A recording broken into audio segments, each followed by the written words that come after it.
Hello friends, welcome back to my channel. I am Mehndi Hasan और आज हम लोग जो है एक नया टॉपिक डिस्कस करेंगे। वो है meaning, definition, importance and scope of macro economics. Now let us begin with the topic meaning of the macro economics. The term macro in English has its own origin in the Greek term macros, which means large. The context of macroeconomics, large means economy as a whole. अपने जो ये macro term है English का, इसका खुद का एक बड़ा स्कोप है, खुद का एक बड़ा ओरिजिन है, जो कि ग्रीक टर्म मैक्रोस से है, जिसका मतलब है लार्ज, बड़ा। और इकोनॉमी में लार्ज का मतलब होता है economy as a whole. Thus, macroeconomics is defined as the branch of economics which study issue or economics problem at the level of an economy as a whole. ये economy के अंदर किसी भी लेवल तक जाकर जो है इकोनॉमिक्स के प्रॉब्लम्स और इश्यूज को स्टडी करता है। It studies the economic question that concern the welfare of all residents of the country. Country के अंदर जितने भी रेसिडेंट्स हैं उनके क्वेश्चंस को जो है स्टडी करता है, ताकि जो है ज़्यादा से ज़्यादा सोसाइटी का विकास हो सके, वेलफेयर हो सके। The question are like of employment for the resident, growth of output in the economy, the problem of price raise. देखिए, इकोनॉमी के अंदर जो है सबसे अपने सोसाइटी के अंदर जो है एम्प्लॉयमेंट, जो कि बहुत बड़ा समस्या है, इसको स्टडी करके जो है उस पर अच्छा से अच्छा रेमेडीज प्रोवाइड किया जाए। The economic problem of price raise called inflation. जब मार्केट में प्राइस में इंक्रीजमेंट आ जाएगा तो वो इन्फ्लेशन हो जाता है, और जब मार्केट में डिप्रेशन आ जाता है, प्राइस जब डिक्रीज होने लगता है, तो वो डिफ्लेशन कहलाता है। डेफिनेशन क्या है इसका? मैक्रो इकोनॉमिक्स में एम.एच. स्पेंसर जो है बहुत ही बड़े स्कॉलर हैं, जिन्होंने मैक्रो इकोनॉमिक्स को डिफाइन किया है।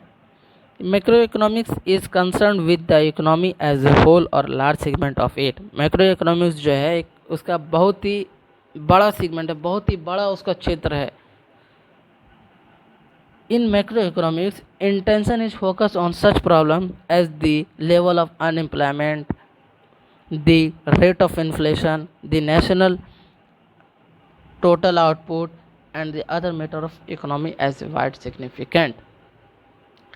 इकोनॉमिक्स के अंदर जो है ये inflation, deflation, unemployment, output, input, इस तरह की समस्या को जो है उसको स्टडी करके उसके जो है सॉल्व करने का जो कोशिश करता है, ये एम.एच. स्पेंसर का डेफिनेशन है।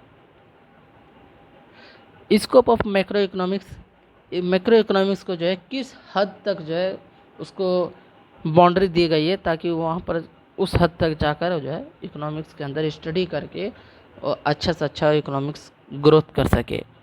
Estimation of national income and related aggregates. Macroeconomics start with the concept of national income. It deals with the definition and estimation of national income and it's related with aggregates like GDP and NDP. National income ये जो है macro economics का जो है एक बहुत ही basic part है। ये जो है मैक्रो इकोनॉमिक्स में रहकर जो है नेशनल इनकम्स का जो है अनुमान लगाता है, और उससे रिलेटेड जितने भी अपना इनकम है, कंट्री का जो भी जीडीपी है, एनडीपी है, उसको स्टडी करता है। नेक्स्ट है theory of employment. Macro economics studies the theory related to employment in the country. Macro economics जो है अपने सोसाइटी के अंदर, अपने कंट्री के अंदर एम्प्लॉयमेंट को बढ़ावा देने के लिए जो है किस तरह से रोज़गार को बढ़ाया जाए, उस पर भी स्टडी करता है। It explain the causes of unemployment and suggest the possible remedies to combat it. इसके लिए जो है अनएम्प्लॉयमेंट को जो है बहुत हद तक उसके ज़्यादा से ज़्यादा लेवल तक जो जाकर उसकी स्टडी करता है और जो है एक अच्छा से अच्छा जो है रेमेडीज़ प्रोवाइड किया जाए ताकि जो है अनएम्प्लॉयमेंट जैसी समस्या को ख़त्म किया जा सके कम समय में। Theory of money, creation of money or creation of credit by the commercial bank is an important component of macroeconomics linked to it. It is a role of central bank of a country in regulating the supply of money. Creation of money का मतलब है कि हम consumers को जो है commercial bank encourage करता है कि बढ़िया से बढ़िया उसको पॉलिसीज़ बताकर जो है उसके बेनिफिट्स के लिए जो है उसको अपने तरफ जो है अपने तरफ इंटरेस्ट और जो है फेथ जगाता है ताकि वो जो है लोन ले और मार्केट में जो है मनी का सर्कुलेशन जो है बना रहे। इसमें जो सेंट्रल बैंक जो है बहुत ही इम्पोर्टेंट वर्क करता है। किस तरह से करता है? वो इकोनॉमिक्स में जो है सप्लाई ऑफ मनी को जो है कंट्रोल करता है कि यदि जब मनी का सप्लाई बहुत ज़्यादा हो जाएगा तो इन्फ्लेशन जैसी समस्या आ जाएगी और जब मनी का सप्लाई कम हो जाएगा तो डिफ्लेशन हो जाता है। जब इन्फ्लेशन होता है तो सेंट्रल बैंक जो है अपने सप्लाई ऑफ मनी को रोक देता है और जो है CRR SLR टैक्सेस को जो है बढ़ा देता है। और जब डिफ्लेशन आता है तो CRR और SLR में जो है कुछ रिलीज़ कर देता है और जो है money of supply of money को जो भी है वो चालू कर देता है ताकि इकोनॉमिक स्टेबिलिटी बनी रहे। नेक्स्ट है theory of central price level, inflation and deflation gap. It is yet another significant of macro economics. It reveals the trend part of the general price level leading to inflationary and deflationary gap. ये जो है macro economics का जो है बहुत ही important part है कि जो है ये एग्रीगेट लेवल पर जो है प्राइस का जो है एस्टिमेट लगाता है, प्राइस को जो है मेंटेन करके रखता है किसी भी गुड्स का ताकि जो है मार्केट में इन्फ्लेशन और डिफ्लेशन जैसी समस्या ना आए। नेक्स्ट है रोल ऑफ गवर्नमेंट और गवर्नमेंट बजट। मैक्रो इकोनॉमिक्स में जो है गवर्नमेंट का बजट बहुत ही ज़्यादा इम्पॉर्टेंट रखता है क्योंकि गवर्नमेंट के बजट पर ही सारा चीज़ जो है इकोनॉमिक्स निर्भर करता है कि वो किस तरह से जो है ये मार्केट में पॉलिसीज़ बना रहे हैं या फिर सोसाइटी के लिए कुछ रिक्वायरमेंट्स को पूरा कर रहे हैं, किस तरह से वो पाथ बना रहे हैं ताकि जो है इस इकोनॉमिक्स को जो है स्टेबल बनाया जाए और उसका वेलफेयर किया जाए। Exchange rate and balance of payment. Next है exchange rate and balance of payment. Determination of exchange rate and the way it is managed in the national money market or international money market is important element of the scope of economics। Exchange rate जो है ये बहुत ही important term है। Exchange rate, central bank जो है exchange rate को जो है कंट्रोल करती है ताकि इंटरनेशनल मनी मार्केट और अपना जो नेशनल मनी मार्केट में जो है उतार चढ़ाव नहीं है, वो मेंटेन रहे। अपना जो सेंट्रल बैंक है वो बहुत सारे इंटरनेशनल मनी रखता है और जो है अपने मार्केट के अंदर जो है उसको मेंटेन करना भी उसकी बहुत बड़ी जिम्मेदारी रहती है। नेक्स्ट है इम्पोर्टेंस ऑफ इकोनॉमिक्स। अब जो हम लोग इम्पोर्टेंस पढ़ेंगे कि क्या मैक्रो इकोनॉमिक्स का क्या इम्पोर्टेंस है, क्या महत्व है अपने इकोनॉमिक्स में। Description of economics. Estimation of national income reveals the nature and level of economic activity in the economy। ये जो है इकोनॉमी के अंदर अपना नेशनल इनकम को अनुमान लगाता है और जो है वो इससे तय करता है कि अपना इकोनॉमिक्स के अंदर किस तरह की एक्टिविटी चल रही है, अपना इकोनॉमिक्स डेवलप हो रहा है या फिर डेवलप नहीं हो पा रहा है या फिर सीमित है वहीं पर। Its study of unemployment reveals the magnitude of the problem and the way it can be handled। वो जो अनएम्प्लॉयमेंट जैसी समस्या को जो है उसको स्टडी करता है और उसके लिए जो है किस तरह से उसको हैंडल किया जाए, इसके लिए जो है रेमेडीज प्रोवाइड करता है। Study of government budget reveals the way economy is regulated by the government. Government budget पे जो है सारा कुछ निर्भर रहता है कि गवर्नमेंट किस तरह की पॉलिसीज़ या फिर रिक्वायरमेंट्स को पूरा करता है, वो बहुत बड़ी समस्या होती है।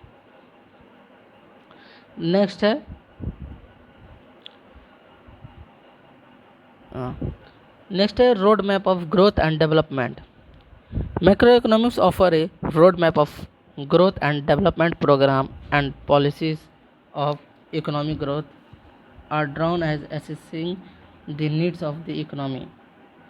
Macroeconomics में तो हम लोग देख लिए कि वो सारे इकोनॉमिक्स के प्रॉब्लम्स को, चाहे वो इन्फ्लेशन हो, डिफ्लेशन हो, अनएम्प्लॉयमेंट हो, सबको स्टडी करता है और जो है उसके लिए जो है अच्छा से अच्छा बेटर वे खोजता है ताकि जो है अपना इकोनॉमिक्स स्टेबल हो सके और इकोनॉमिक्स में ग्रोथ हो सके। इसके लिए जो है रोड मैप प्रोवाइड करता है।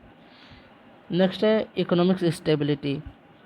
Study of macro economics helps to achieve economic stability. This is achieved through the appropriate monetary policies and physical policies या फिर बजटरी पॉलिसीज। मैक्रो इकोनॉमिक्स के अंदर जो है इकोनॉमी को स्टेबल रखने के लिए जो है अच्छा से अच्छा पॉलिसीज़ बनाना बहुत ही ज़्यादा जो क्रिटिकल होता है, ताकि अपना इकोनॉमिक्स के अंदर जो है ग्रोथ लाना जो है बहुत ही बड़ी समस्या है। क्योंकि इकोनॉमिक्स में हम लोग देख चुके हैं कि अनएम्प्लॉयमेंट, पॉवर्टी, ये सब जो है बहुत ही वाइड लेवल पर फैले हुए हैं। तो उसके लिए जो है अच्छे से अच्छे पॉलिसीज़, बजटरी जो गवर्नमेंट बजट बनाएगी उसका भी अच्छा से अच्छा पॉलिसीज़ बनाए। ठीक है। नेक्स्ट है BOP, बैलेंस ऑफ पेमेंट।